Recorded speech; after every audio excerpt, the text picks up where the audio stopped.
Hey everybody, this is Mark, just letting y'all know that this is going to be the last episode everyone hears for a little while because we are going on another break. Don't worry, it's a good break. We just have good things going on that need our full attention, and then after that, we'll come back. And we don't know how long that'll take, but just letting you know that this Storks is going to have to tide you over for a while until we take care of the other stuff in our lives, and then there will be more looking for the ocean. Anyway, enjoy the episode.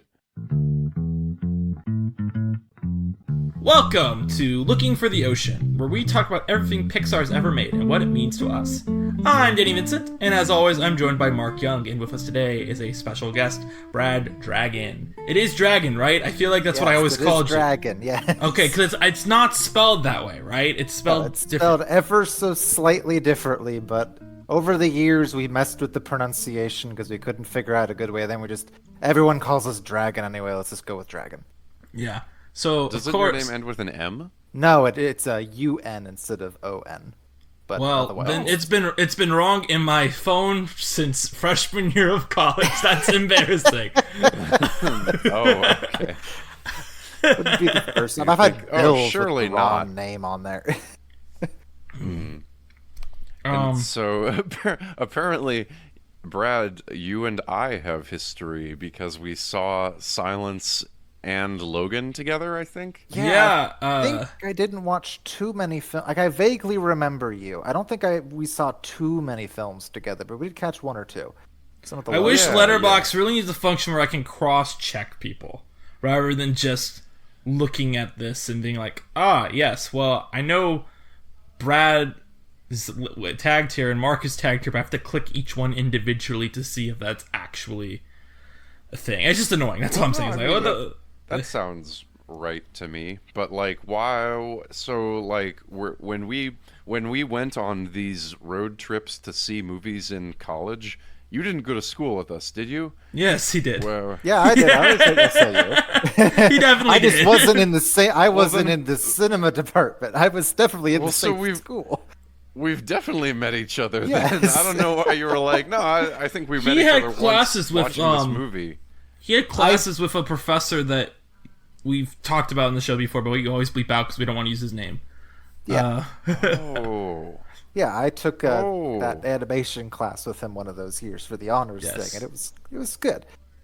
Yeah. Oh, okay. Did you now I forget what class that I took. I took like 2 weeks of a class with him, and then I couldn't take it for some reason. But okay, so we all kind of do know each other. I like how you said you couldn't take it, and that can go in two separate ways, which I could. Knowing that professor, yeah. Like a sexual way. I don't know. I don't even know what you meant by that, other than like. Never mind. Never mind. I think the joke was obvious for the listeners. I hope it was. Yeah, sure. What do you? Well, I couldn't. No. I don't. Because my brain didn't even go to the. I have. Anyway, Brad, what?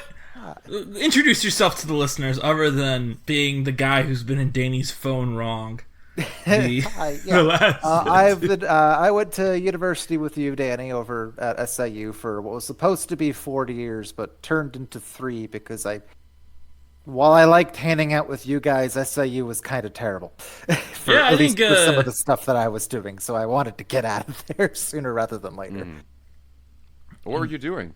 Right now, after that, I went and did more school at this time in Florida because my parents had moved to Florida, and so I figured, hey, live with them for a few years and get the computer science degree that I turned into a minor for SIU just so I could get out of there sooner. Now I work at Intel. Cool. And do fun tech stuff. Nice. Yeah, before we ask you our... Oh, my phone's not on mute. I'm sorry, guys. That's awful. My God. I can't believe this. It's your podcast. Brad, what were we talking about just now? Because I just had a moment of like, I just want to ask you about working at Intel. But we have a movie podcast. And we can save I got a conversation for after. All right. Yeah. All right. Before we ask Brad the Pixar questions, I have something very very important to ask Brad. which is... Okay. So Brad and I became fast friends because Brad would go to literally any movie. I was like, let's go to the movies. Yes. Brad would be there to be both your my handy ride. ride. Yeah, my handy ride and person to talk to about the movie on the way back. Yeah. So Brad probably has several movies. I think one that really comes to my mind is us seeing Batman versus Superman and me having a meltdown in the car. But that's not what I'm here for. I'm here for is I want Brad to give me a guess of, because on my Letterboxd I have tagged every movie retroactively because I didn't have I just started a Letterboxd back when I was in school with you. I've retroactively added a with Brad tag to every movie we saw together. Brad, with this in mind, how many films do you think we saw together? Oh God. See, the Please don't problem overguess. Don't make me sound like I'm an idiot for being excited about this. Please don't guess too high. I was going to say something like, I feel like it's at least like 20. Because we saw a lot of films. 20? Yeah. You're guessing as low as 20. It's higher than... It's definitely higher than 20. I have not watched that many movies afterwards, or before, so my frame of reference is a lot... Brad's frame of reference for cinema is fall 2014 to May 2017. Yeah, we saw pretty much everything that was in the theater. We saw... Brad, you underguessed by 95 films. We have 115 diary entries together. You are one of my most with tagged people. Now, I want you. Well, since you don't remember any of them, I think I'll just tell you from what our first movie. I remember a good chunk of them. Do you remember our first one? I remember the first one. Yes, because I remember it was I can't remember the name, but it was the incredibly stupid one with the 20% brain thing and weird. Yeah, can't remember the name. I just remember hating the concept and it bothering me to no end. That film. What? No, Mark, we're not that young. It was. Lucy with Scarlett Johansson. Lucy, yes. For something I was thinking it was Alice. It was going to be one of those anthropological relevant name things. Yes, Lucy, based off the monkey the prototypical human, blah, blah, Now, blah. I was going to have you guess what our last movie together was, but it's actually very fitting because it is the Lost City of Z. So we went from Lucy from A to Z. Lucy. Yes. So those At least Lost City of Z was a good. Zed was a good movie. And I feel like pointing out, even though it's 115, Letterboxd counts shorts. So if we hide the shorts, it's probably a little less. Let me hide the shorts really quick and see what that is. 112. So still shorts. A lot more than 20. Still. Yeah. The 20th movie we saw together, just for the record, was Mark full time 2, 4, 6, 8. Mark full time. Are you asking me 10, to fill? Oh, 12, do you think that the Lost 14, City of Z 16. opens with the very first line being someone in class being like, "Professor, what's the Lost City of Zed?" And then everyone in the audience goes, "Oh." Brad, Anyway, our 20th movie together is a classic film. One of these few films on here that I think everyone would say has become a bona fide classic since 2014. It's a film that I text you about whenever a new installment of the franchise comes out. Ooh. See, now I'm trying to remember because 2014 was in that early period. Yeah, freshman year. I can't believe you tricked Brad into playing a game. I'm so Guess good at which this. movies I get of the 100. I think that's the best hint I can give you. It came out in 2014, which I know you're not encyclopedia, but it's a movie that I continue to text you about when new entries of this franchise comes out. And this is the first entry of the franchise. First. Cool. It's not Shin Godzilla because that was 2016, but that's one we've been I think we texted about, like for like Shin Ultraman and whatnot. It's not that. I'll give more perspective. We saw the first two movies together, and then the last two have come out since we both graduated college. John Wick? Yes, John Wick. Yeah, John Wick. And 21st was Interstellar, so pretty good time. I forgot when John Wick was. I didn't realize it was 2014. I remember the first John Wick was like dumped. I remember I think we saw that with Julius like on the last day they were showing, and they were only showing it for like 2 weeks because it wasn't doing well. But then it was huge on home video, and of course, exactly the rest is history. Yeah. Yeah. But all right, Mark hates the games, so I'm gonna stop. I just want to take a trip down memory lane. now, am I? I don't know if I'm connecting dots. Are you the person that's always like, we want more games? No, Brad doesn't listen to this show at all. Oh, okay. Well, good on you. I don't know why I think that person's name is also Brad, but I mean, maybe I don't have any idea who that person I think is. that person's name is Jack, and it's his anyway. brother who said that. Ah, okay. Well, anyway, that doesn't mean anything. So, are you now? I'm kind of interested in this. Are you just not a big movie guy, Brad? It's more that I just don't really go out to theaters that often. It's like, I mean, obviously I'm not as big. I'm not a go out to the movies all the time. I have seen a few things since then. I usually text you when there's something I'm like, you got to see this. Like Godzilla Exactly. -1. I was like, you'll Godzilla love this. -1, that was fantastic. Boy in the Hair, and I saw that right afterwards. Also fantastic. Good. I don't think you ever texted me about Boy in the Hair. I'm glad you saw it. Yeah, I saw it with my brother, I think. Yeah. Great film. But I saw Shin Ultraman when it came out. Got really annoyed because the movie theater does the classic thing where it's a movie they have the Japanese with subtitles and English dub, and they misplayed which one on which day. So I got to sit through an English dub of Shin Ultraman, which is perhaps the worst way to experience that film. Out of curiosity, did you see the dub or the sub of Heron? I saw the sub of that. They did not mess that one up. Cool. We did actually an episode on it where we watched both of them. We both went to go see it twice. But yeah. There was That was pretty fruitful. Yeah, there's been a few. I've seen a few more. I saw the most recent John Wick when that one came out. I saw. Yeah. There's been occasionally where I'll watch a movie online with my brother. Like I think we've been catching a few classics. Like I think we recently rewatched for the second time now, No Country for Old Men. That's a movie that's embarrassingly still on my blind. Like I've never seen it. Oh man, So you gotta. You and your special someone gotta like watch it together. I think she's seen it. Oh, she showed me one of her favorite movies the other day, Fried Green Tomatoes. That's kind of a blind spot for me. That's one of those titles that I really like, and I've never checked it out. She said something really nice before it, but I'll keep it between us because who knows? Like maybe she'll come. No, maybe she'll come on the show someday. Who knows? Yeah, but yeah. And then before all that, I caught Dune when that one came out, and I'm definitely going to catch the sequel the moment that one. Mark and I don't like Dune. It's kind of controversial. Yeah. Well, I actually don't mind Dune. Oh wait, I'm sorry. Yeah, Mark's my one friend who likes Dune. Let me get that straight. I don't even like Dune. It's just that when you read the book, I think you supply a lot of what makes Dune cool. Yeah. So, all right. To be fair, it's more that I'm just a fan of Denis Villeneuve. We saw Arrival together. Arrival's great. We saw Arrival. We saw Sicario. No, we didn't. You had graduated by the time Blade Runner 2049 came out. And yes, we saw Sicario I've never together. actually caught Blade Runner 2049, but we did catch Sicario together, and then I retroactively went and watched Enemy as well. You gotta watch Blade Runner 2049. It's so good. I know it's so good. Because I actually hadn't seen Blade Runner until like a few years ago. I caught that one with my brother, so I definitely need to catch 2049 as well. Yeah, I like it more than Dune. I think it's probably... I know Arrival's my favorite film of his, but then 2049's right after it. Yeah. Have you seen Enemy? Yeah. I wasn't too big on it. That's not really my scene. It's like... Yeah, I was just... It's a bit more on the abstract side. This is going to be an annoying moment for listeners of both my podcasts where I bring up the same tangent on both podcasts, but I was arguing with someone yesterday about, like, what is the great four-film run right now of, like, any director besides Scorsese? Because Scorsese's the obvious pick always. Because that man is consistent.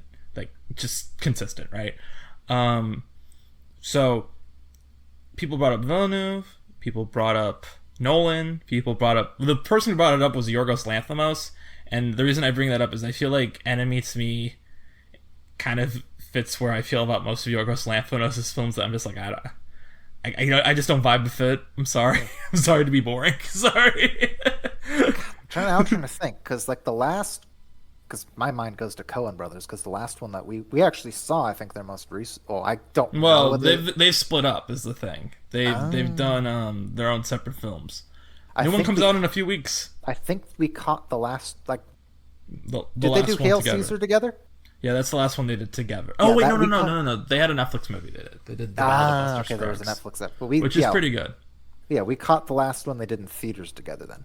I mean, my go-to answer is always Wes Anderson. but also like we have to get past Isle of Dogs before I feel comfortable saying that in a public setting.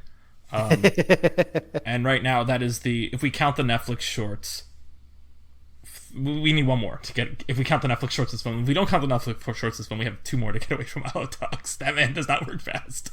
But I mean, if we're talking 3 films, then you can't not discuss Jordan Peele in that. Oh well, that's what it says. Like Jordan Peele and Marielle Heller, and I know you don't necessarily know who Marielle Heller is, but those are 2 people. I'm like, they're 3 for 3. They're both on their 3rd film. The next one will be their 4th, and I think they're all great.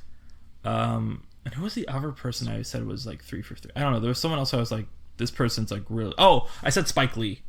Oh yeah, counting his concert film for David Byrne he did for HBO Max as a film, because his last 3 have just been so good.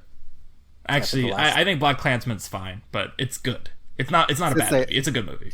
Yeah, it's a good movie. That was the most recent of his that I caught, I think, and I enjoyed it. Oh yeah, you don't have Netflix. If you haven't ever get a Netflix free trial, you gotta watch The Five Bloods. That's my like that's up there like with top tier Spike Lee to me. Like okay, top tier is Malcolm X and Do the Right Thing like back to back, and then underneath it's The Five Bloods. Like I will not put them on the same level as those 2, but yeah. Yeah.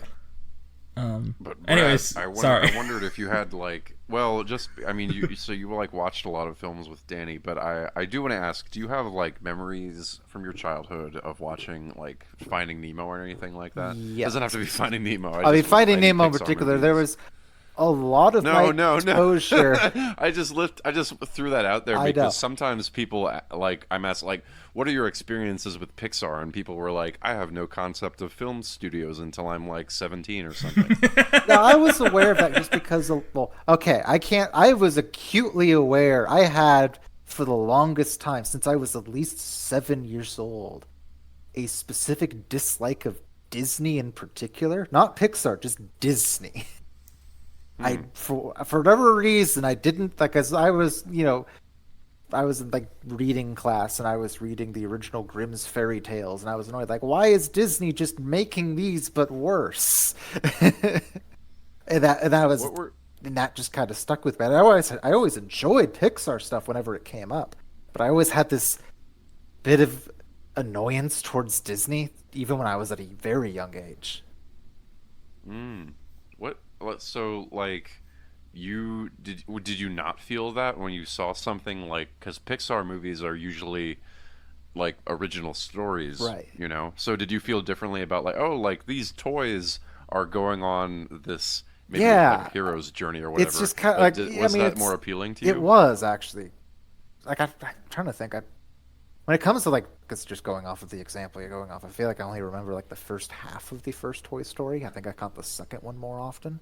But just in general, yeah, just the appeal of it felt like there was more creativity because they had freedom with where they could take the story rather than feeling like it was a watered down version of these original stories. Which Brad, though, may I put for the record? This was 7-year-old me perspective. Oh well, I was going to say, but for the record, Brad and I did see, I believe, 2 Disney animated films together according to the Letterboxd list. You'll have to remind me which. Well, I actually want to reopen it because I think it might not. I don't know if it counts if you like brought him there. Well, no, but he has an opinion on the film. You got an opinion on the film. Yeah, I know, but I just mean like, I don't know if it's representative of your viewing taste, Brad. If you have like 300 films along with Danny or something. You saw Zootopia? Oh yeah. And Moana. Yeah, Moana's like a classical Disney. Moana's fantastic. Zootopia, I actually don't remember too much about. Yeah, honestly, Zootopia is something where I definitely have always felt like I need to revisit that because that one just kind of faded from my memory quite a bit. Like you mentioning that I've seen Zootopia just reminded me that I ever saw it. I mention this whenever Zootopia comes out. Is that Zootopia is like March 2016 peak Trump will never get elected movie.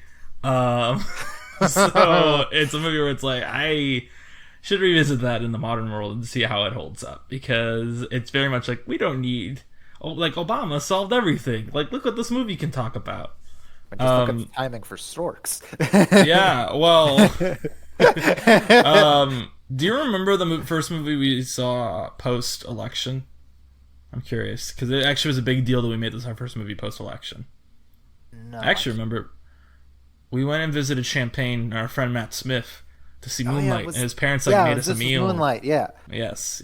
Yeah, that was really good. That was a nice movie that the biggest issue I have with Moonlight is that every now and then it reminds me of another movie we saw, Magic in the Moonlight, by title alone, and that's the movie that I will always forget that I ever saw. It was that forgettable. I just talked about it on a podcast recently because we talked about Woody Allen. It's like, what's your experience with Woody Allen? And it was like, well, I saw Magic in the Moonlight. I saw Magic in the Moonlight, and then within a month forgot that I ever saw it, to the point where you're having a discussion with me and bringing up this movie, and I'm like, I don't remember this movie. It's like, we just saw it. I'm like, it was that forgettable.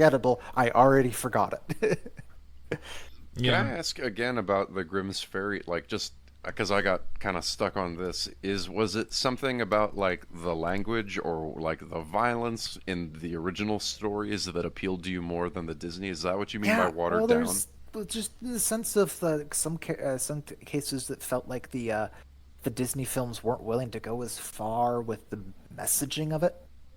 Like Disney would, would pull its punches. Like it would pull the punches of the original story.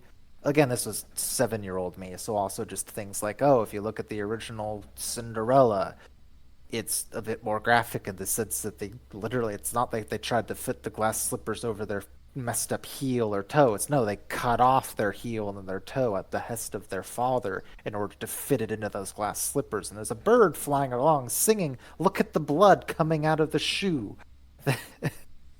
I got you. Yeah. Okay, well, Mark is caught up on this. Sorry, go on. I'm caught up. I know we have very different interests. Well, I was just gonna say because Brad's only Disney movie he ever liked was Moana. Moana 2 was announced today, and that's gonna date when we record this episode appropriately. Moana. Well, here we got to get to the big question I know is on the audience's mind, is that we're watching we're talking about Storks. That's the big question. Why are we watching Storks, Danny? Wow. Is this me entering the movie? Is that what that was? I don't know if it's just answer the question. Well, of Storks why we're is watching a Storks. detour. Or you could read the thing Mark, on the page. the detour. Now you got to say it the cool way I say it because you cut me off. Storks. Detour. No, there you go. That's what I needed. There. All right. I'm here. Storks is a film released, the second film ever released by Warner Animation Group, a company we will talk about later today. Because they recently basically closed in June. They didn't close. They rebranded. They will no longer be called WAG. They're just Warner Brothers Animation. No longer Warner Animation Group or whatever they were. Now it's Warner Bros. Picture Animation, whereas it was Warner Animation Group. And this is their second film. It is a film direct in After what? The Lego Movie, which basically let's slow down a bit. Okay, I can tell you the whole rise and fall of WAG very quickly. And we can talk about more later. WAG comes on the scene 2014 with the Lego Movie, huge hit, brings Phil Lord and Chris Miller the accolades they've always wanted and desired. Accolades, sorry, I mess up words. They always wanted and desire. Gives Warner Bros. An exciting new way to introduce their studio to the company. They then do nothing for 2 years, which is not how you launch an animation studio. And they initially are going to come back with Lego Batman and then advertise Storks on Lego Batman. Something happens where Lego Batman and Storks release dates get switched, and Storks is the second film. And this is where I'll give you the normal Storks facts. Storks... by the way, we're covering Storks because it's directed by two people. One is Nicholas Stoller, who is a very prolific director of both R-rated comedies. He wrote The Muppets, so he has roots in family storytelling too. But it's also directed by Doug Sweetland. This is the only film directed by Doug Sweetland. Doug Sweetland directed Mark's least favorite short of all time, Presto, the one about the rabbit that Mark inexplicably doesn't understand how a rabbit can have a hat. It's like how, And it's funny because that's such a incisive remark about my problems with that short film. how can the rabbit have a Anyway, hat? Continue with your thing. Hold on, I'm sorry, I just accidentally closed all my windows. Well, okay. Hey, So Phil Lord and Chris Miller. had Wait, this I'm back. animation group, right? I got And it. they I had a lot got of it. Lego movies planned. Well, no, There was hold on. movie I got it. planned. I got it. Do you even have it on? Okay. I just wanted to I will need a list of the movies in front of me. But Storks bombs at the box office, even though Wikipedia implies that it did well. It says a box office success. It earned $183 million worldwide against a $7 million budget.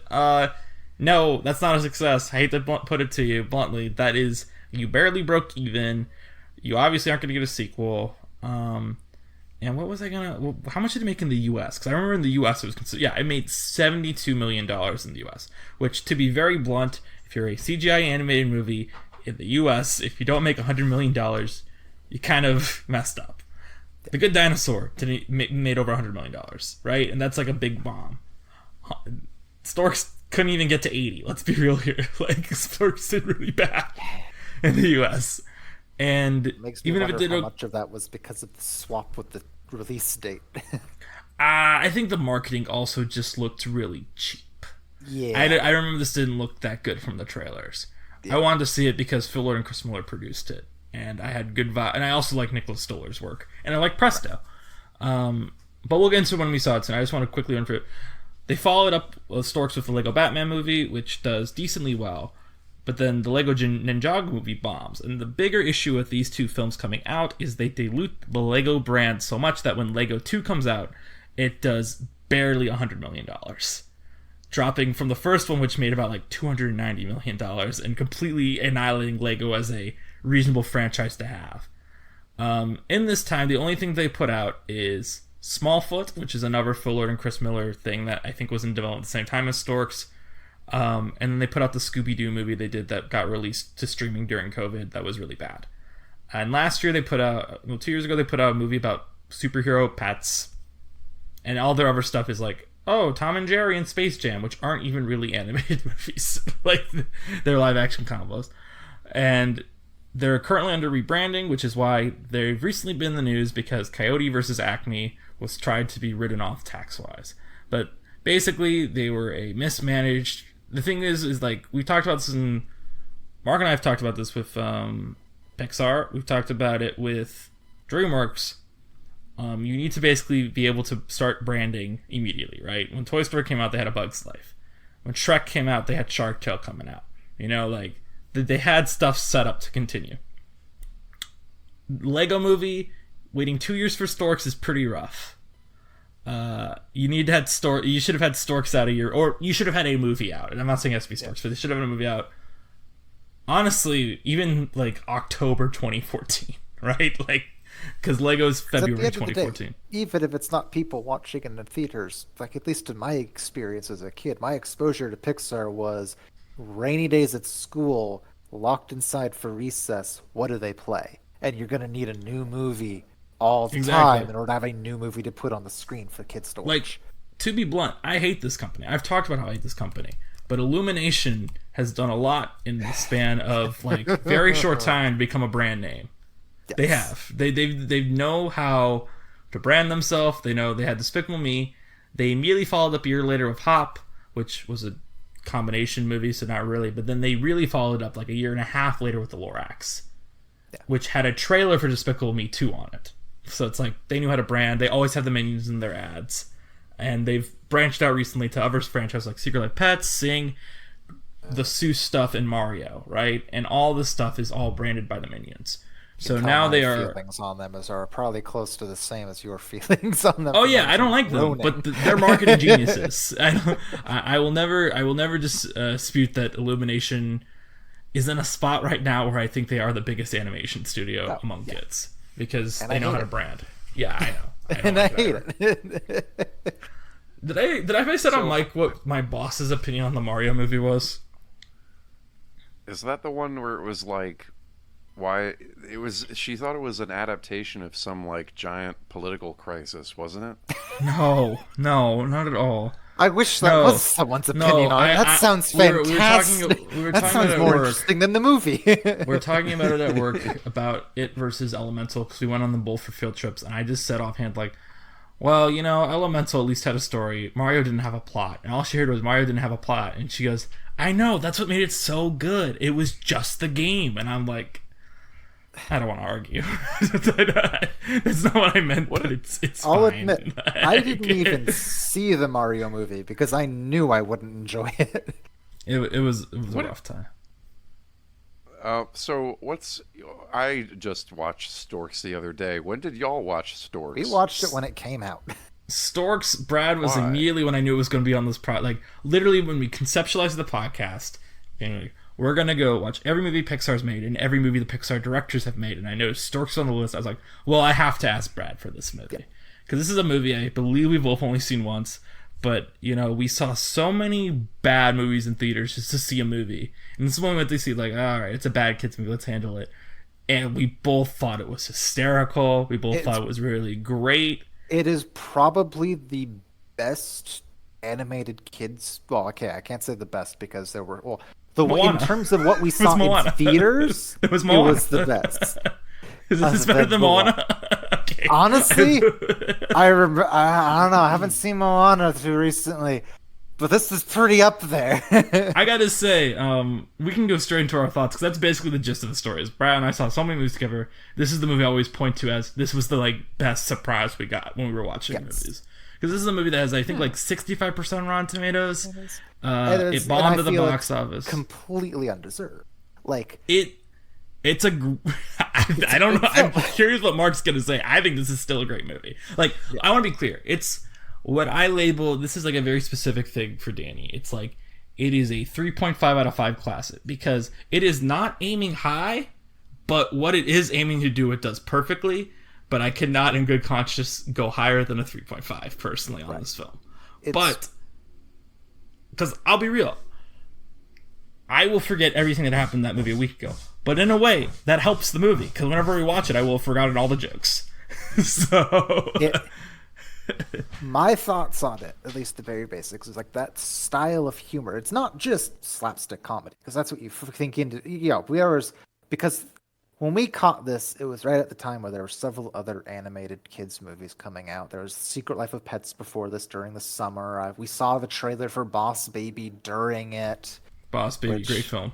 I'm kidding. I mean, actually, I'm not kidding, but I know you don't like it, so... Yeah. I'm going to see... We'll keep talking about it. I'm going to see if I can find some data for us, because I might have it saved on the internet somewhere. Because I just saw it again just yesterday, just to refresh my memory on it, because I'd forgotten a lot. And the style of comedy isn't just slapstick comedy, because you can usually get a lot of those in kid movies, but it's... Are you familiar with the films from the Zucker brothers?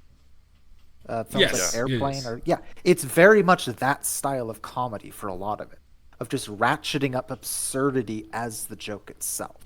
And you don't really get that too often in a lot of animated kids films for the comedic side of things, where they just keep layering the absurdity onto itself to the point where you think that's the end of the joke, and then they find another way to push it even further.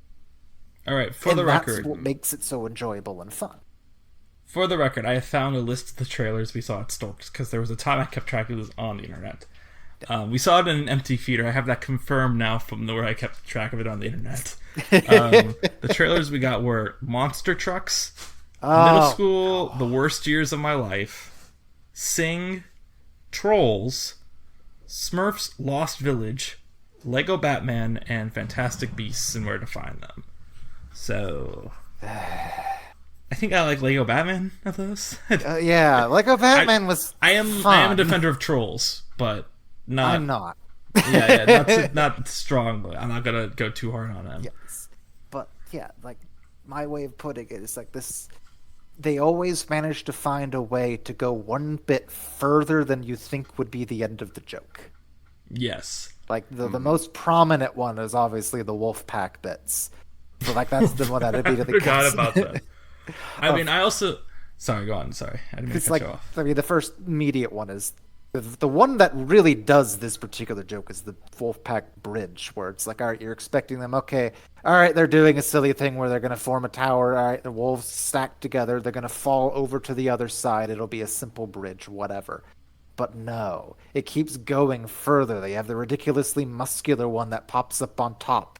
It spreads its legs in a perfect splits. And then you cut to the side. It's like, oh no, they're making a whole suspension bridge with wolf chains, laying down wolf-shaped platforms to fill the thing. They just keep layering it and layering it. I want to get into the gags, definitely, when we talk about this. But I want two things first before we do that. Brad, although I really appreciate you going for that. And I will go for it too, don't worry. But I want Mark to give his thoughts because he's being eerily silent. And I also want to implore the listeners, before we spoil all the best jokes for you, this movie is on Netflix. You should watch it. It is a good movie. Mark's probably going to deflate me and Brad's sales right now. I feel it in my bones. It feels like one of those days where Mark was going to be like, this was such a chore to get through. But I implore everyone, this is on Netflix right now. It's very accessible. If you have Netflix, it's an 85-minute film with credits. You can find time to fit this in your day if you listen to this podcast and enjoy a really good slapstick comedy. All right, Mark, come deflate the show. Come deflate the show. No, I'm not. I'm not like being quiet in a hopefully not an ominous way. I thought that I was gonna have to come on and kind of defend it a little bit, but now that you guys I see are so positive about it, I'm a little more like, I want to say things that I didn't love so much about it. Oh, there are issues. As I said, it's like, but I didn't want the to perfect interrupt 3.5 because movie. I think it's interesting to compare it to something like the Zucker brothers movies, because that's not where my brain goes immediately, especially after I actually started Lego Batman, because I started Lego Batman yesterday because my brain went on like this journey, and I found a lot more. That's just interesting that you make that comparison. I think this is a better film than Lego those Batman. Movies. Personally, I don't know if it's a better film than Lego Batman. I haven't even like finished Lego Batman, and the ending's the worst part of Lego Batman. It's like the ending of Storks is much better than Lego Batman. No, the ending of Lego Batman is the worst part of Lego Batman.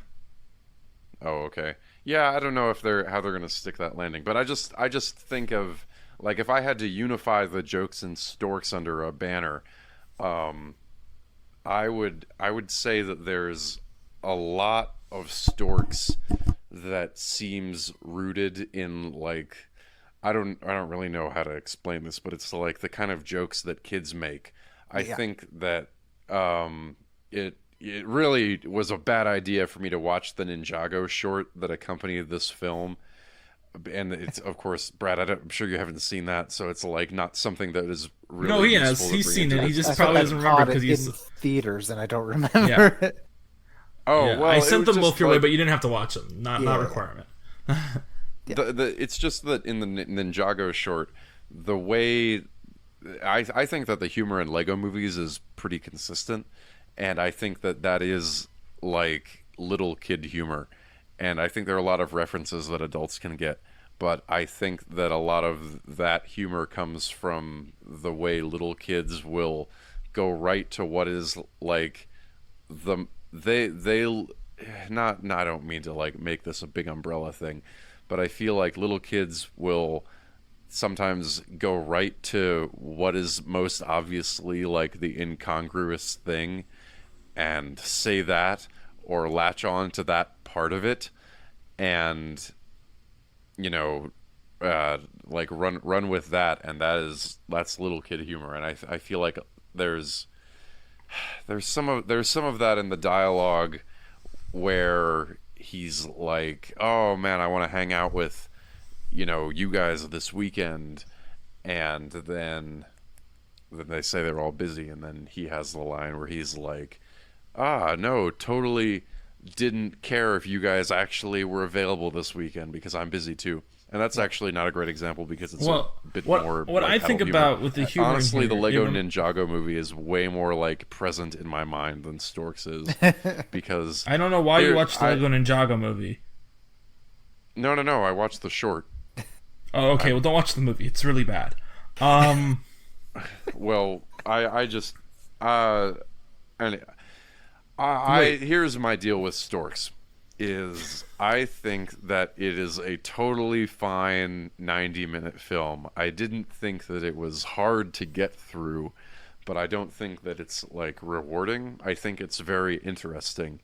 I think that the weird the reason I'm surprised by the Zucker Brothers comparison is because I do think that Zucker Brothers have a consistent tone and a consistent way of telling the jokes and a recognizable way of, raising the, raising the absurdity in situations. But I don't see that in this film. I see a lot of different things going on, and that's like all right. But that's just why that comparison threw me. This is a movie that is made up of an almost not entirely, because it's got a bunch of this type of humor. But when you said the joke you just said, Mark, I did not think about the Lego movies. I did not think about the Zucker Brothers. 'Cause I'll be honest, I still haven't seen the Zucker Brothers movies. Example. I can't rember a lot of the jokes in Storks. Well, I want to talk about that joke, Mark. I don't know why you keep not letting me. That joke is like, and there's a lot of jokes in the movie like this. Like, my favorite joke in Up is nothing to do with the dog. It's just in the opening of Up, when we get the newsreel footage, and the newsreel guy goes, Muntz vowed to return vow never to return unless he found the bird. And then it cuts to Muntz saying, I vow never to return until I find the bird. I find that stuff really funny. I'm sorry, it's just my sense of humor, where it's like, yes, repeat exactly what you just said. Like, I think it's funny to just repeat, and that is what that joke is like, over-explain the joke to make it funny again. That is what Storks does a lot. It's like... Yeah, maybe that's Yeah, it's a very specific angle of humor, but I think compared to something like... Because I saw this with my family right before it, in like June, when it came out in theaters, Secret Life of Pets. And that one just fell completely flat for me. It was boring, and all of the jokes, like, oh, you have a nervous chihuahua that pees itself, and you hold on the chihuahua peeing itself for 10 seconds straight, and that's the joke. And that just, no, it's not funny at all. It's just kind of, This is just... Sorry, go on. Yeah, where it's like, the humor was not something you can go, oh, this is the joke. It's what catches you off guard by seeing how far it can push it. In seeing how much they can escalate things where you don't see the end punchline coming.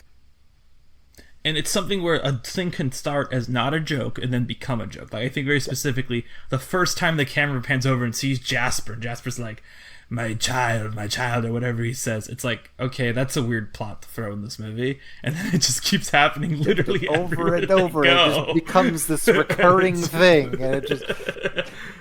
Yeah, and just loves doing that sort of thing. And I love also, this was going to say when you're talking about the gag with the wolf. My favorite gag in this movie is the recurred, like, you're going to be the boss, and it cuts to like a nuclear bomb going off, and at the very end of the movie he does just the boss thing. You can just see it from his perspective of him just keeping his mouth open for an obnoxiously long amount of time, because it no longer has it actually has plot relevance, because he no longer has the effect. He no longer... That's the character arc. It's a character arc. The character arc is in the boss joke. And that's like, also so many great Chekhov's gags in this movie. Like the glass. The glass is brought up very briefly at the beginning of the movie and then becomes a whole comedic set piece at the end. Yes. And I don't know, I think this might be the only animated kids film I've seen that managed to fit in a joke about gentrification. And again, that's not really funny to me the first time, but then when they keep repeating it, it's like, okay, well, now it's because he keep having to explain himself why he's such an idiot. Because no one can believe someone's that stupid. But I also just think the movie exists in this really clever realm where it's like, you think it's just a gag that he has to like put his finger in for a ridiculous amount of gears to put the emergency stop on the baby maker. But no, that's what causes this entire odd couple thing that, of course, is the center of the movie. It's an animated movie. It's like, well, that's smart, because I honestly thought the gag was just that it was a ridiculous amount of gears and he was going to get cartoon injured. Right. Like, And that's the nice thing, is every bit of it, like, it's not just that it sets up these gags, they stick around. They don't just gag over onto the next one. Like some of the consequences tend to stick around for it. Like, yes, they and crash not a the plane, consequence, a and comedic that's it. consequence. Yeah, like they crash the plane, it doesn't fly again. They don't just go, oh, we're back up on, nope, that they don't do that. They keep with it. I think, though, that there's something that's bothering me, and it's hard to explain it because Mark is sad this absence movie of didn't have something. sex. See, that's the kind of joke that Storks would make, and It I does would make be that like, joke a "What few the fuck times." are you talking about?" It does make that joke a few times. They're like, we have to make babies the old-fashioned way now. They say that constantly in this movie. Oh, now I see what you mean. Yeah, well, they don't. Honestly, they don't say that as much as I wish they would have. I think that it's kind of like it's there on the table waiting to be picked up, and it's like, well, this movie's not really about, these could be any like kind of creature, and the joke just doesn't matter. It just doesn't matter that they're storks, because like that is the joke about storks, is that they're the source of babies, and I think that's kind of dropped. I'm still stuck on the Zucker brothers comparison, and why does that not sit with me? And I think it's because if you watch one of those movies, and certainly not everything they've made, because a lot of like they're all over the place, but I think that in those movies the two things that I think about are the wordplay, and all the times Leslie Nielsen misunderstands something, or some other character has that kind of reaction to something, and then there are all of the moments where you take a moment to its extreme, and that extreme is based on genre conventions, right, and or like a repetitive action or something. But I think that's a little too elemental and not helpful. But I think a lot of the comedy in the Zucker Brothers movies are rooted in the conventions of other films, and I think that take the is joke they take the impactful thing of the plot setup of whatever thing, like, oh, you just crawled through a thing and escaped from them, and the camera is at the ground level and you just see the pair of boots. That would be a setup, and then it pans up and there's no one there. It's that I assume that's what you're referring to as genre convention sort of thing. Well, what I want sort of, but what I'm saying with Storks is that I don't want to be like, I don't get it, because that kind of leaves the door open to be like, well, here's what you missed, Mark. Right. Well, I think, I just don't get what motivates some of the humor in Storks, and I'm not saying that there are not jokes in Storks.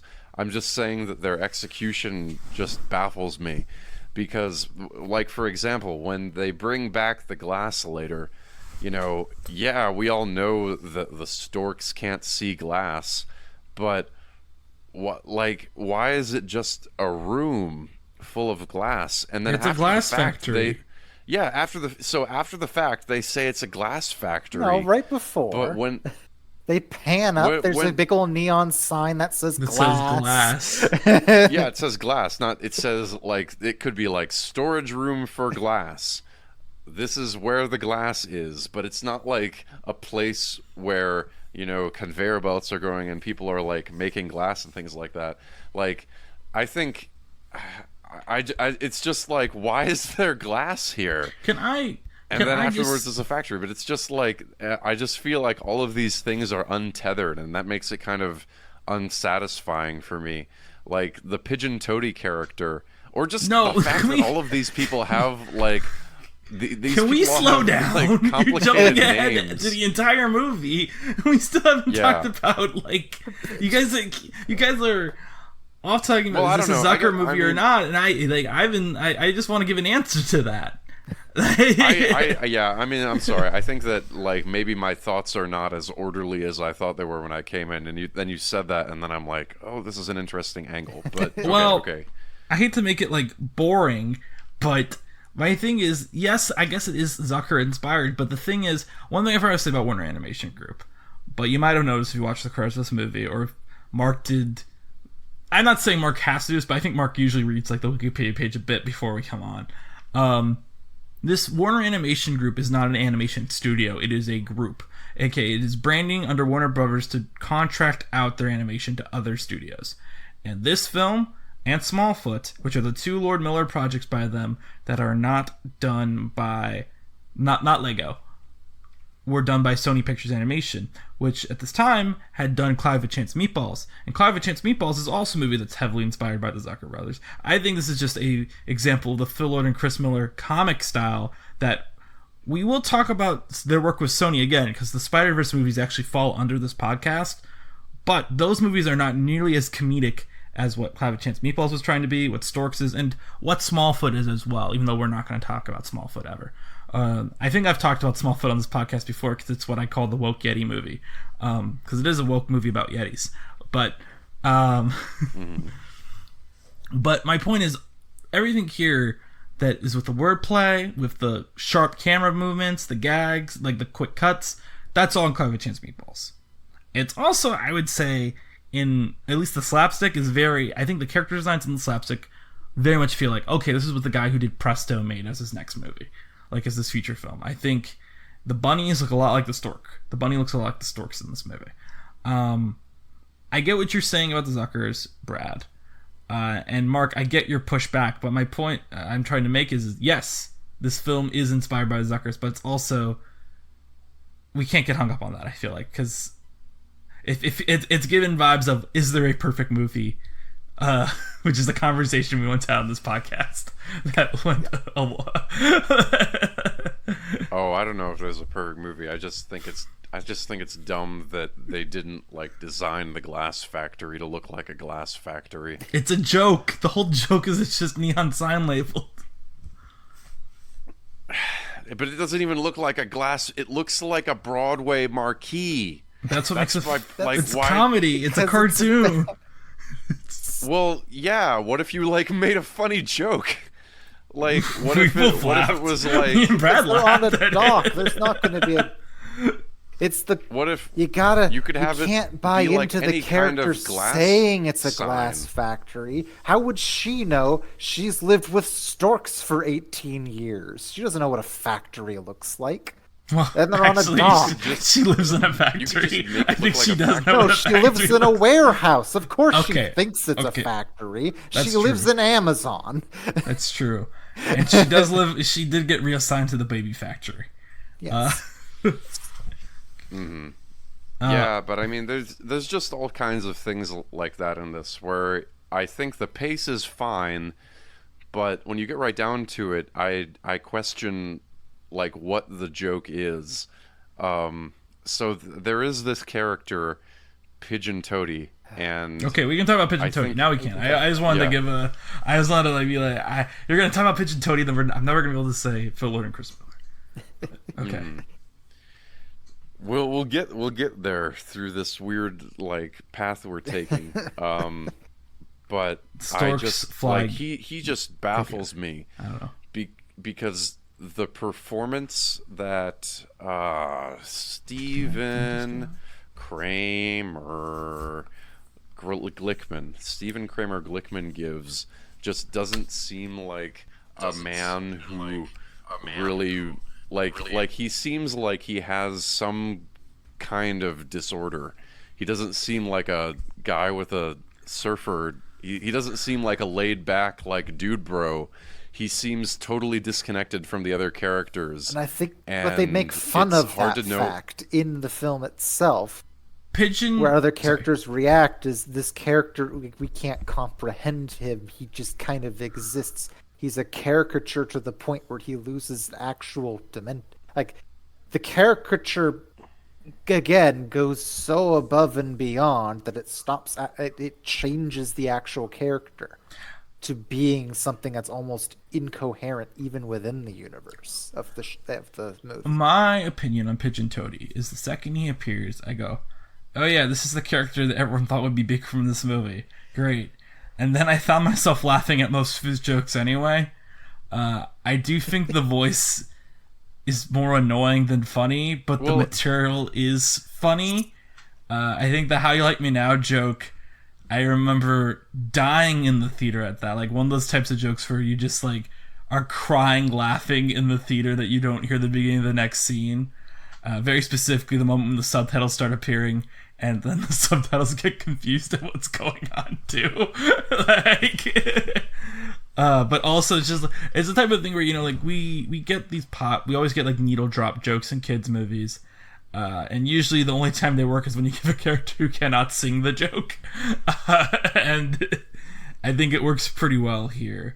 I do think Pigeon Toady does suffer from what I said, where it's like, you can tell they knew he's like, oh, he's going to be the popular funny character, so we have to have him be a bad guy throughout the whole movie, but then instantly forgiven at the end. And it's like, no, this guy's kind of a jerk. I still don't really like him. They don't even necessarily forgive him at the end. They're just like baffled by his existence, but just kind of accept it as he's incoherent and we don't get it. But I mean, I think the whole movie, because they have the same reaction to him at the start. Yeah, their opinion of him doesn't change throughout the movie. That's true. He has no arc. He's just Pigeon Toady. He has no arc. He just exists, and they're just kind of like, you just learn to ignore him. Well, and I think he's a jerk because he acts different and his speech is weird, but he loves the work as much as everyone else in the locker room does. So it's not like that's what's unclear to me about him, kind of, is that, like, yes, we know that he's supposed to be the jerk and he's supposed to be the uncool guy who sucks up to the boss. But then also the main character sucks up to the boss, and everyone seems to suck up to the boss. So it's not like what's going on here. The most I laughed at this watch of the movie wasn't How You Like Me Now scene, but I think it's also a microcosm of everything great about this movie is that it will begin a joke, and the joke will be something that's very, like, hackneyed. Like, did you like the game last night? Oh yeah, I definitely liked the game.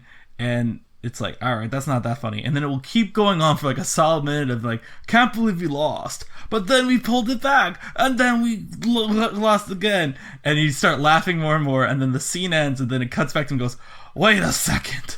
There was no game last night. And it's just like, there it is. Brilliant comedic comedy there. Yeah, like I said, the character is so many layers of trying to push this satirical take of, like, the surfer bro, gotta show off my girlfriend, blah, blah, blah, that it literally no longer makes sense. And even to the characters in the movie, they're just like, he doesn't make sense, but he's here. And I counter in a way that particular joke does make total sense, because he's talking to them about the game to try to sound cool at work. And then he just keeps making up the most ridiculous game because he's just a weirdo. And then he goes, wait a second, I was making it up. Like, it all tracks. It all tracks. I don't know if there's that much difference in his performance to say when he has moments of realization and when he doesn't. You know? I mean, sure, he's Pigeon Toady. I don't think anyone in this movie has moments of realizations besides the leads, really. Like, let's be real here, the two. And even that, I think it's mostly the girl. I don't think Andy Samberg has much of an arc other than like the end where it like tries to give you an emotional ending and it gives you like a montage for like a diaper commercial. Like, look at all these babies. And then it has. I actually thought this was very sweet when he like hands the baby over, and it's like, it's not like it's sad or anything, but it's like, oh, he sees the whole life of the baby. And it's like, I'm giving her that. It's nice. It's like, it's this vague really suggestion of a moral of, oh, this is about accepting being a parent, except not really at the end bit. The problem, if you're trying to find a deeper message in this movie, there isn't one, or if there is, it's muddled.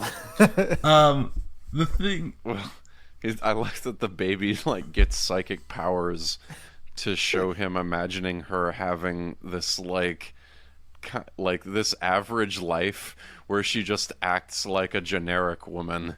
Well, And he's like, wow, I gave her that life of like growing up, and she does a sport, and then she gets married. Wow. I think She doesn't die as a teenager or something. I think the danger of doing a podcast of a movie like Storks, which by that I mean a comedy that no one has seen but everyone should see, is that it will eventually just evolve into recapping the best jokes, because in my mind, we were talking about this, I just remembered the scene where like they do the Silence of the Lambs cross-cutting.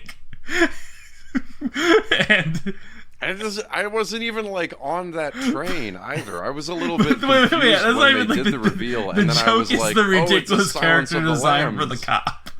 Like the silhouette being a stork for the cop. Yes, it just reminds me of this terrible Liberty Mutual commercial that they would have on TV of the guy who does caricatures. And then it shows the guy, he just literally looks like the caricature. It was basically that, of the incredibly tall, exaggerated hat to look like a duckbill and all the rest of it. Can we talk a bit about the voice cast of this movie? Because first off, let's jump to the boys who will come back on the show when we talk about Toy Story 4, Key and Peele, who are playing themselves in this movie. Jordan Peele's Wolf character looking uncannily like Jordan Peele, and because Jordan Peele looks like Jordan Peele, Keegan-Michael Key looks like Keegan-Michael Key. And I had the thought, like, dang, these guys just constantly show up in movies playing themselves. Like, and by that I mean Wendell and Wild is the same way. I don't know if, Brad, you've seen, it's a Netflix movie, so you probably haven't seen Wendell and Wild. But I'll be completely honest. I had forgotten that they were in this movie, and I didn't even make the association until just... Well, saying that... Even though it absolutely it's is funny them. that you say that, because I didn't really get that until I looked it up afterward. And I think Peele's character looks just like something Peele. that came... Well, because he's the wide one? No, he's got like the same face. He's got the same face, he's the same eyes. If you told me they mocapped Key and Peele in wolf position, I'd be like, okay. Sure. I don't feel that way. But that's actually not... I mean, we can talk about the voice cast like Kelsey Grammer, Andy Samberg, but I want to talk about how cool it is that Katie Crown is the co-lead of this film. Katie Crown being a career voice actor who I know from Total Drama Island. She played Izzy on Total Drama Island. And my guess is, because there's like no like details anywhere on like how like how this movie's people got picked up for this and whatnot. I have to assume she did a temp voice while they were casting like the lead character, and they're like, nah, she's really like, we don't want to replace her, that's like the character now, you know? And it was something where it was like, well, we have Andy Samberg and Kelsey Grammer, and like we have all these celebrities already.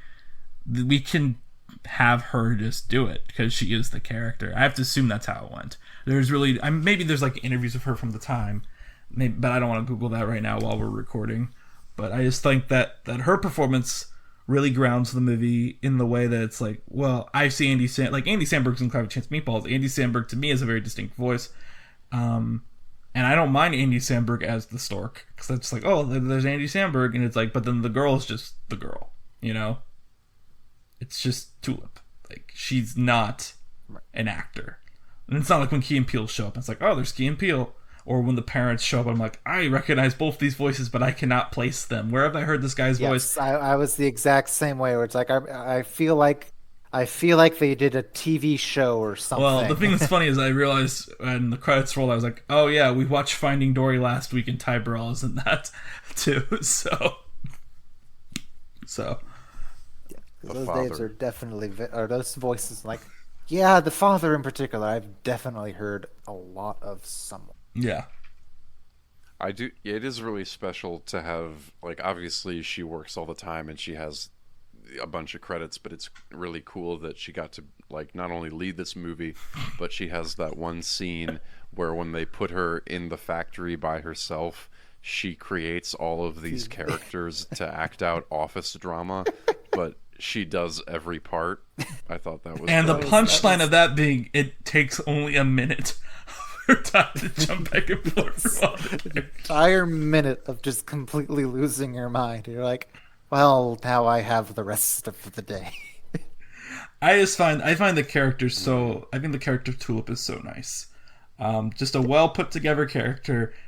And again, all this movie kind of does traffic in like generic setups, generic archetypes of characters, but it's fine because we're just here for 85 minutes of laughs, and we get those 85 minutes of laughs. It's not meant to have overarching moral messaging, whatever. The messages are babies are cool. Pretty much. Which is a perfectly fine message to have. I do get curious. I do think the ending of this... I think this is a movie that, since it's cartoon logic, it demands you not to examine any of the world. Like, oh no, we just accidentally produced millions of backlogged babies, and now we're going to deliver them to the parents. Because you have to wonder, ask for these babies. When were these letters written? When do these people actually mail them? Are they even living at the same address anymore? Are the people getting the babies the people who asked? Well, that's the whole thing. It's like, it's too dangerous to do that, because then this entire thing is like, oh yes, this is a movie about having babies, not having children, having babies, and it just becomes this big thing. Because there's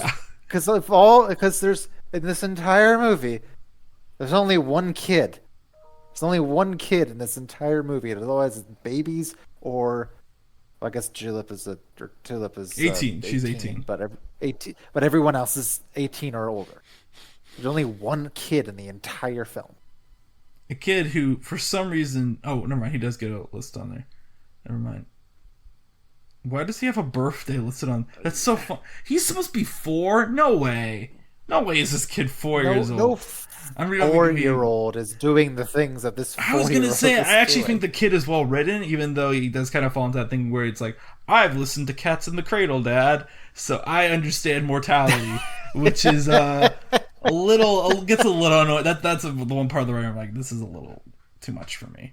A little too annoying. But beyond that, I think he's well written to be a kid, and also, like, a kid's doing the voice, so... Right, it actually... It works more for me just because I appreciate it when a kid is written to be it feels like a kid written from the perspective of how a kid would view himself rather than how kids actually are. I love the scene where he's just asking for the brother, and he's like, the most important thing is that he can do ninja skills. I'm like, yes, give me stuff like that. It feels like a kid's perspective on themselves and not adults looking at what kids do. Exactly. And I like that a lot for that character, because a lot of times they get either reduced to too simple or too absurd. Like it hits the right balance, at least for me. Yeah, I think that the most emotionally engaged I was in the film was during the kid with the family sequences. Way more than I cared about the protagonist or the action thing or whatever was going on there. And that's not even where I got the most jokes. The most laughs with the kid thing, but I every time they came back, I'm like, oh, finally, I feel like we're back here.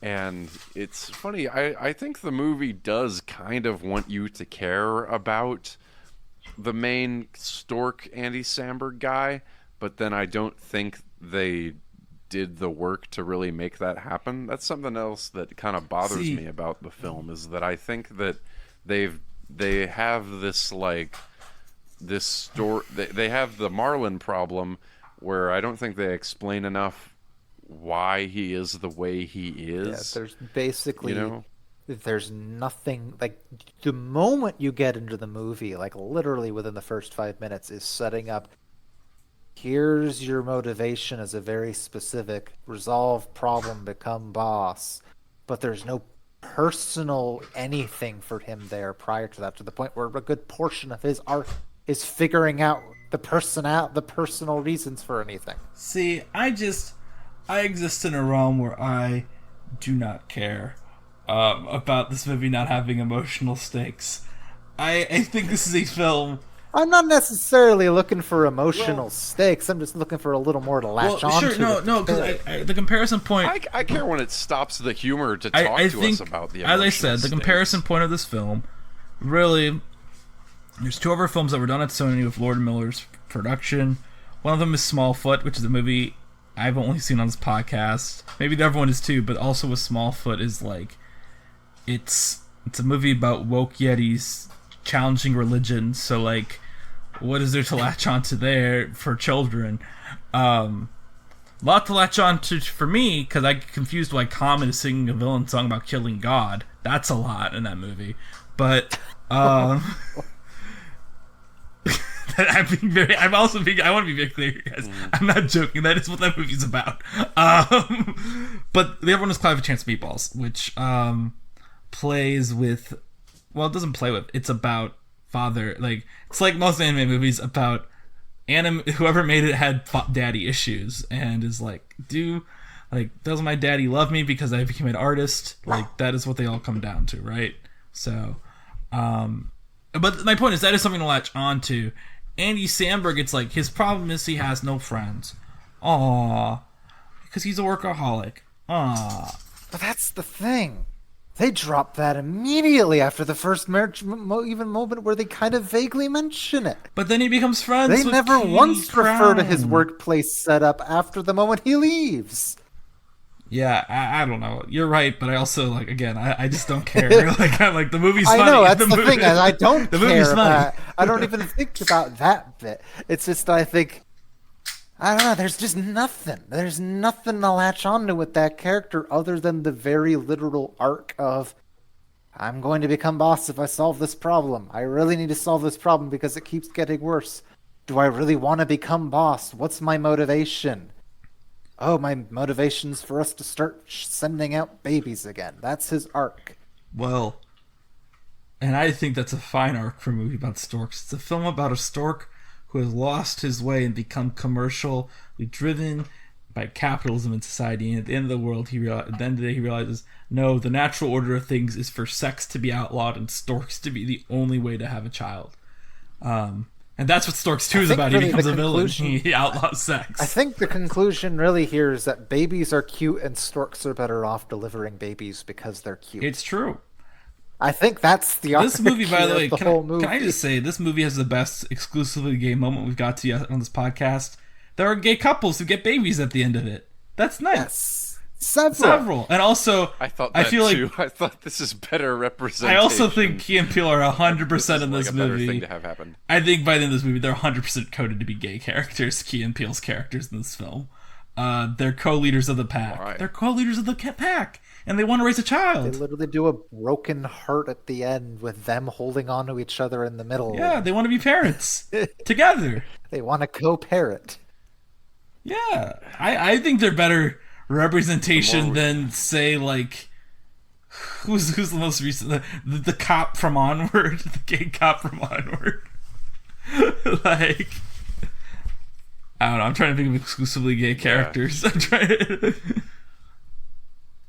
Hey, you'll never, like... Oh, by the way, can I I've add for got the my wife record... back home, you gotta Can I add believe for the me. record, because I don't know what episode this was on, but I was listening back, and I realized, oh no, Mark confused Leslie Jones with Lena Waithe, because you said that Leslie Jones played the lesbian cop. Well, no, I thought Leslie Jones played the owner of the tavern, but I confused her with somebody, but that was Oh, okay. just my Well, stupidity. I'm just correcting us, the listeners. And now you don't even know who played the tavern keeper, and you're like, Wasn't it oh, Octavia Spencer? that was the big maybe. But I don't know. This will be answered in our Onward episode really, whenever we get to that movie. wow. But that was just my stupidity. But I don't know. The more we talk about this movie, the more I like it less. The more I talk about it, the more I I'm realize I just, like it a lot. Because whenever Mark hates a I'm just movie I like like, it just makes me dig my feet in. The crazy stuff could have been crazier. The emotional stuff could have hit harder. And You didn't cry. like, why does she have so many red-haired family members? But it's not like a clown car. when they all come I out think of the no, house, Mark. I they think just actually stop that's important. at, I think in a way that's important. Because they have to be able to at least make a group hug fit. If they have too many of them, it won't work. It should have been. It should like all the people in the living room, and then you cut to outside of the house, and then from the upper floors you have more red-haired people yelling out, and you have she's call everyone. But and then they the come out of gag another would have house lasted across for the like a street. minute rather than the 10-second snippet of every gag in this movie. It can't be too long. I was going to defend it in a different way. I thought Mark was going to say, why can't there just be like a single dad there alone who gets to finally see his daughter and break down crying? I think that would be a very downer ending to this movie to reveal this family that would be a fell little apart much. because she was never delivered. I think that's something we cannot have at the end of this film. They cannot have that in this movie that without just completely making go, oh, that God. would break the film if that happened.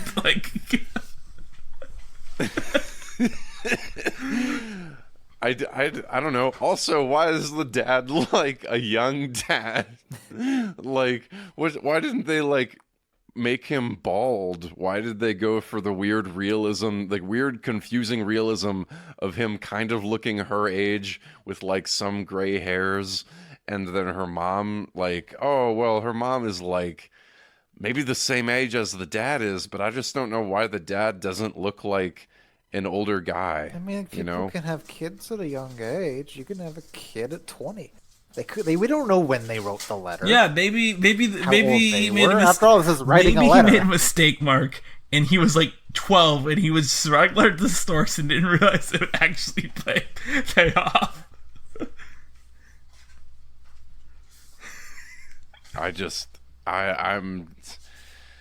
It's an interesting film.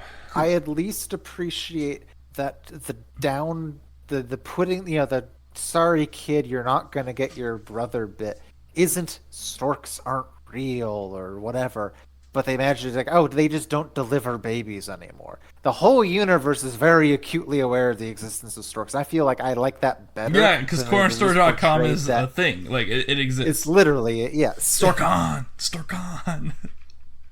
Which, by the way, the silent penguin fight! Yes, the silent penguin fight is... I know, we're just turning this into talking about all that actually was the funniest part of the movie. That was so... Because I think there was the this relatable logic to it. Yeah, we don't want to wake the baby. Yeah, so we're talking about a moment that maybe I bet has appeared somewhere else, but it did get us all. Is when you have the Andy Samberg character has the baby, the evil penguins want the baby, and for some reason the baby ends up off screen. It's that he has to rescue the baby.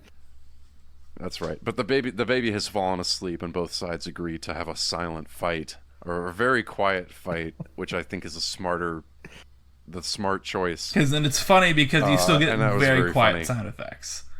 Yes, and they're still having to try, because it's not just that they're being quiet. They don't want to be quiet. They're in extreme amounts of pain. They're having to shut themselves up, screaming into pillows and whatnot. I want to talk about one last thing with this movie. And by one last thing, I mean, if you guys have more to talk about, feel free to.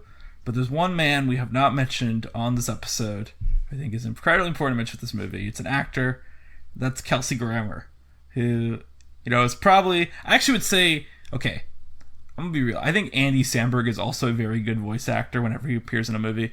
But I think Kelsey Grammer is one of those, it's Kelsey Grammer, Albert Brooks are all-time great Simpsons guest stars for one thing. Kelsey Grammer, of course, has appeared on this podcast before as a villain in Toy Story 2. And I think he acquits himself quite well to the rapid-fire dialogue he's given, and how even though it's just Kelsey Grammer's voice, he's putting on a voice, and it's really fun. It's always nice to hear. So you're not just gonna, you're trying to play that corporate quick talk thing while still trying to be over. I don't even want to say a little overbearing boss, more just corporate. He's not making he's never making any of the storks miserable, but he's playing golf with the little birds and then setting up the glass room so that the other storks crash into it as a power move. This movie gets, which sets up the glass warehouse later. And this movie has a mech fight at the end of it where you get a really great gag where the baby, air quotes, saves the day, but it's really just turning off and on the button. So he just keeps bouncing up and down for like a solid minute. Because they're doing nice little slapstick, smacking his face against the console repeatedly. Can I just say, I feel like in this episode of this podcast, I've constantly referred to these moments as the joke lasts like a whole minute. I've already accounted for the fact this movie is 85 minutes long, so I'm guessing listeners think this movie only has enough plot for like half an hour because I keep saying these jokes last a whole minute. I mean, at the end of the day, it kind of only does have a plot. Yeah, I feel like most... The plot's the vehicle to get it from point A to point B. I feel like the one thing I thought when I was watching this also is like, I feel like most movies like this, you know, they leave, right? They leave the stork place and they get 3 challenges usually on their way to delivering the baby. And this is just the wolves. That's like the only challenge they get, and the rest of it's like montage travel. The wolves getting... Well, I mean, that's the wolves again, but getting onto the boat... And then the trap at the actual... But the trap at the end is just entering the third act. That's not really a... That's like it's... I guess there's the... I mean, it's not really the montage of baby raising, or of baby photos and trying to give the baby food that happens in the forest. I just feel like really for a journey movie like this, you expect them to meet more than just wolves. You expect them to meet like more side characters. Right, you'd expect it to be, all right, you got done with the wolves, now you're on to the next villainous sort of group you have to deal with. But I think it's fine. So it's that thing too. It's like, this feels weird structurally, but I think this movie does not need to be longer. By the way, that dock scene, when the baby starts to cry, and you have one of the dock workers going, I hear a baby crying. That sounds suspicious. And hands over and starts walking towards them. I love that. I love all the dialogue like that. Little things. I love all the dialogue like that. Or like when we're getting to listing jokes, but like in the third act, whenever Andy Samberg is just like, it cuts to a commercial of him talking about StorkCon basically, and then Tulip's like, stop it! Stop talking about StorkCon! Yes. And the thing is, like, that's not even the most unrealistic satire of the horror tech conventions, like, I can't remember the most recent one, like CES or something like that, that do exist. They are just kind of like that. And it's nice, it's a little pointed satire that no kid is going to get. But for the people who work in that sort of thing, it's like, yeah. All right. I want to do... This is... Can I do one last tangent? That gave me like Party Down vibes, where I've experienced those things and they make me angrier than this. I think this movie made them seem in real life. So. I want to do one last thing to comment on very quickly, which is that this film not only is directed by Doug Sweetland and Nicholas Stoller, and again, we could talk about Nicholas Stoller, but I don't really care to. Whatever, like, he's Nicholas Stoller. He directed Neighbors. Good for him. What? Maybe it's maybe it's not really a tangent, but the strange thing about me watching this movie and then looking up Katie Crown and just a whole bunch of people was like, this is a rare film where I don't think I've seen a single one of this guy's other films, Nicholas Stoller, and I know Total Drama, and I just didn't know any of Katie Crown, and this movie's just fascinating because it's like a view into a bubble that I've never experienced before. But anyway, go on, Dan. Well, I was going to very quickly tangent because we're never going to talk about this guy again. And he's a Pixar director. This film is produced by Brad Lewis, who was supposed to direct Cars 2, got fired from it because apparently he was doing a bad job and John Lasseter thought he could fix the movie. Cars 2. Yeah, but that's the whole thing. Is like, I'm not sure how successful that fix was. Well, I firmly believe that, like, I can't imagine it was that. Like, you know what I mean? The movie wasn't fixed. So, as a fan of Cars 2. He also directed the English dub of Ponyo. But I wanted to say his career as a producer, he produced Ratatouille. Actually, it's kind of such an interesting... I thought he'd produced The Incredibles. He didn't. The films he produced were Ants, and then he moved over to Pixar for Ratatouille. Directed Cars 2. And then went to produce Storks And then How to Train Your Dragon 3. This guy's just bouncing around producing animated movies everywhere. I just find it very interesting. They're not even consecutive ones. Yeah, and he went to go work at Digital Domain, which is a VFX place to direct films, post Cars 2, and then they basically were like, we're not gonna try that, and he left. He's all right. But yeah. All right. Do you guys have anything else you want to talk about this movie? I don't really. All right, cool. I think it's a cool movie. I think it looks good. It's exactly what you want. Actually, you know what? I will give a closing statement because I had a closing statement I wanted to make, which I kind of alluded to earlier. This is the type of movie where it comes out from a studio and it's very disappointing it bombs because the only thing in the studio's currently announced films at the time of this release is 2 Lego movies, and well, technically 3 because Lego 2 is like we're working on that one too. And here comes an original premise, which admittedly is like not that clever of a premise, but it's executed well. And hey, name the last movie that's it's been kind out of a clever Storks. premise, but you know. But then this is me coming on the call today after reading a work that they announced Moana 2 for this year. We're gonna get Zootopia 2, Toy Story 5, and Frozen 3, and I'm just like. Like just one of those things where it's like we're going to be showing our kids the 7th or 8th Toy Story movie and nothing new stays, it feels like sometimes. And here's an original movie that both did not do well in its time and seems to not have been rediscovered yet, and it's been 8 years. I feel like this is around the time where like people should be like 10-year-olds saw this movie. Now they're 18-year-olds with Letterboxd. Like, oh, Storks, I remember I loved it as a kid. No, we're not seeing that. Of all the animated movies to see that came out from 2016, do you really want to watch Secret Life of Pets or Storks? I mean, I'd probably pick Moana. I'll be real. What was Moana 2016? Moana and Finding Dory and Zootopia are 2016. But Storks is a solid 4th place. I'd say probably. It's better than Storks for the comedic kids animated film. Yeah, Storks is definitely the best like not Disney released animated movie that year. But yeah, that's all I wanted to say about Storks. Very yeah. I wish we had more movies like Storks. All right, Mark, I do think that if Storks is like I don't watch a lot of the like this is this year's animated movie for children, but if they're all like Storks, I think that would be okay. I would rather have them be like Storks than be like Minions. I'll say this also because Sony did this and it gets a lot of comparisons, I think, to like what this movie's trying to do. I love Jendy Tartakovsky's like television work. I've seen the Hotel Transylvania movies. I do not get the hype.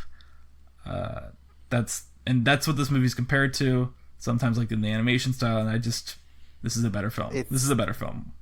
So, all right, Mark, give Brad the spiel.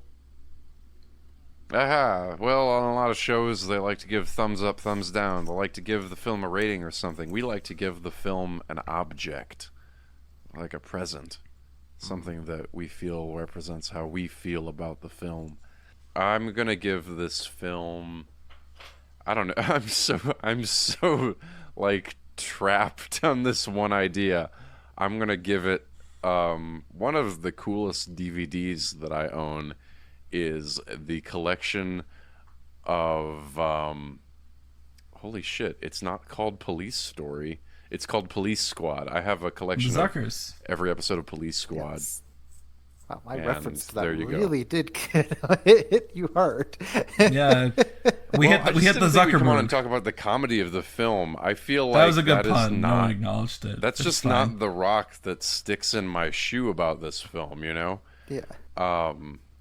And I feel like it's a little easy to compare this to Presto, but I feel like I'm having the same thing I have with Presto, where it's like, yeah, I think it's fine. I think that the humor works. It's just that underneath all of this, there's this burning question of why, and why can't this just have like one of those nice, easy plots that you stick into a comedy movie just to make things function and make things relate to each other. And it doesn't have that, and it's just baffling to me. All right, I know what I'm going to give it. I want to be clear. First, I'm going to say what I was going to give it, which is just an Amazon Prime subscription. But I want to go on the Zucker thing longer, because I figured out how to save the marketing of this movie. I'm going to give it a different trailer. That's what I'm giving the film. This trailer will instead begin with just photos of babies, all right? Photos of babies appearing on the screen while we hear a cover of Creep by Radiohead that is done by a children's choir. And then you suddenly just hear Zuckerberg go, if you would have invented Storks, you would have invented Storks. And it's just footage of this film while audio of the social network plays over it. And it just shows the Storks at the end of it. It's a trailer that would have had everyone talking and would have been like, what is this movie? And I think it would have really sold people on the comedic style of the movie too. Thank you. This came from my mind because I made a joke about hitting the Zuckerberg, and no one acknowledged it. And now I thought about it longer, and I was like, "Yeah, that's the answer. We got to hit the Zuckerberg button on this movie and just give it the Social Network teaser trailer, but with babies." You don't get the 500 million babies without making a few Storks. No, you don't. And the end of the trailer it just says the Storks. Yeah, sure. The end of the trailer says the Storks, and then it cuts to Justin Timberlake saying, "Drop the. It's cleaner," and it just shows Storks. I do think the character Andy Samberg plays could very well be the Jesse Eisenberg Mark Zuckerberg for as much as we know about him, and all we have to go about is that he wants power. Instead of Trent Reznor as Ross. But he doesn't know why. He just wants power. Well, and it kind of is because is Katie Crown he wants Eduardo a family or something, and that's the end of Rooney Social Mara. Network. Who's Rooney? Wait, who's Rooney Mara? Is Tulip Rooney Mara? No, I think that she is actually the Justin Timberlake character because they are the characters who grow together in Pigeon the Social Network, Toady and is then at the Armie end of the Hammer. film, Got it. Or I guess Key and Peele are. You're just like Key and Peele are Armie Hammer because there's two of them. Names. All right. Anyway, Brad, give it something. You literally had it. If I had to, and they're like row because Armie Hammer and this shape is going to of be a boat. bit more of a personal thing, Yes. but it ties back to the. I want to hear what Brad back has. Go. Back when I was at SIU, way back when, I had this miniature portable little TV with HDMI cable that I could hook up to my laptop and a little disc player. And I used that to watch Top Secret back in the day, like the first year I was in the dorms. I would give it that little TV so that people can, for that idea of people be able to just, you don't have to spend a lot of time to go out of your way to watch this movie. It's only 85 minutes. Just set up a little TV while you're sitting around otherwise doing nothing and just enjoy 85 minutes. It's a good gift. And I think Storks is a film that should be like, I'll be real, this is the type of movie that should be playing in Best Buy. Not really to test the TVs. It's not really going to help you show off your TV. But if your kid is at Best Buy, bored out of your mind while you're buying a TV, this is a movie that works without seeing, hearing it. It is a movie that you can watch halfway through and still laugh. Exactly. There are so many great scenes that you forget. And as I said, it's a very forgettable movie in a good sense. Like, you're not going to remember every gag. It's not possible. Because I'll be honest, I completely forgot every single gag in this movie. And I think I actually confused the ending of it with some other film that we saw. Moana. Can't remember what. You thought that she was going to give Moana. the heart of Te Fiti to the stork robot. Did we all like rewatched Storks like within the past week? Didn't we? Yeah. I watched it yesterday, yeah. And I forgot everything. All right, I'm just checking in. Yes. Anyway. Well, thank Danny, you, Brad. What are we? For coming? Yeah. Sorry. Oh my gosh, Brad! Thank you so much for coming on. Well, I want to thank Brad first of all, Danny, And Brad, sometimes people want to promote themselves on the show. Do you have any like socials, or do you not want people to find Mark, you? the way you just said that was like, I didn't want you to thank him. I want you to thank him. What? The way you said that was like, oh, I'm sorry. Whatever. Brad, answer the question. Sorry. Yeah, I did. I don't have socials, more or less. It's the easiest way to put it. I don't think like here's my LinkedIn is going to do anyone favors, given that the work I do is so completely unrelated to everything this does. You never know. We have some pretty outside of the film business people. But anyway, you've been a great guest, and thank you so much for coming on. It's been my pleasure. Thank you. Danny, what are we doing next Well, time? for the record, I'm fixing the name of the episode in our document because we were supposed to talk about the short film Pigeon Toadie's Guide to Your New Baby, but I also do not care to talk about it. We were supposed to talk about that this episode? Yeah, because I don't consider it a detour, really. It's a... And yet... And yet it's bad enough that you Is don't this want to talk be about its it own even. episode? I mean, I don't know. It wasn't that good. It wasn't good, so we don't need to talk about it. It's not really relevant to the show. How long is It's it? 2 minutes long. We don't need to talk about it. But I'm not going to make Brad sit through me watching yeah, that. we're not going to do that. And I haven't seen it either. Well, so. we're not going to do that. There's nothing to talk about. It Yeah. wasn't good. It feels like a promo video for the DVD. But we are going to talk about 3 shorts next time. One of them is on the Finding Nemo DVD. It's called Marine Life Interviews. One of them is a detour, which means it's... Finding Dory, you mean? Sorry, yeah, Finding Dory. One of them is a detour called Gary the Gull. I do not remember who directs this because I don't have it in front of me. But it's a detour because a Pixar director made another short for another company. And then finally we're going to watch Lou, which is a short film I'm actually really excited to rewatch. It was in front of Cars 3. I remember really enjoying it. But I've only seen it that one time. So we're going to watch 3 shorts next time. And yeah, there'll be a nice little episode about all 3 of these little shorts. Alright, thanks again, Brad, for coming on. And we'll probably thank you a 3rd time when we're done with the wrap-up. But that's okay. Rule of 3. Something Storks never follows. It usually goes to the 4th or the 5th time. Yes. And Brad, if you have any like thoughts about our credits, which we're about to read, please feel free to like chime in if you have any objections or anything. All right, Looking for the Ocean is produced by Mark Young and Danny Vincent. Objections to your credit, you're like name drop, like sponsored by Big Oil or something. You're not sponsored by... No. It was just... This episode was brought to you by Mark Zucker. Because when it's... Yeah, well, when it was just the 2 of us, it was kind of a nice way to be like, we want everyone to get the information, but we don't want to tell everyone the same thing every night.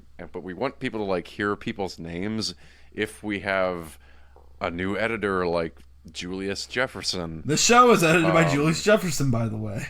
Our original artwork was by Sarah Knopf. You can follow us on social media at Facebook at Looking for the Ocean, Instagram at Looking for the Ocean Pod, Twitter at Pixar Journey. You can email us at lookingfortheocean podcast@gmail.com. Is that it, Mark? Is that our Gmail? Don't you have it in front of you? Looking at the Ocean Pixar at gmail.com. That's our email. Just look at the ocean pixar.gmail@gmail.com. We'll tell you a different email every episode. Anyway, you can also go to our website, lookingfortheoceanpixar.podbean.com. Yeah, I'm sure you can like find it somewhere. I don't know. Someone should leave us some comments. I don't know if you need to be like reaching out for work opportunities at this point. I am markyoungperformer.com, and I'm also on myoung Insta. Look there for things. And I'm Danny Vincent. An ominous way to put it. Look for the ocean there. You can follow me, things. Danny Vincent, at Bling Us a Letterboxd for all my takes on all the movies. You can listen to my other podcast, The Snub Club, where we talk about the movies with the most Oscar nominations and no wins. And yeah, next time we'll see you for a shorts episode. Thanks again, Brad, for coming on. You were a great guest. And it was really nice for Storks to have my buddy who went on the Stork journey with me originally. That feels like a line from Storks, the way I just said that. That would be a line from Stork. I'm just glad anyone's talking about the film. Exactly. We are bringing this film out of the shadows to talk about Storks. But yeah. Yeah. All right. Wah, see y'all next Bye. time.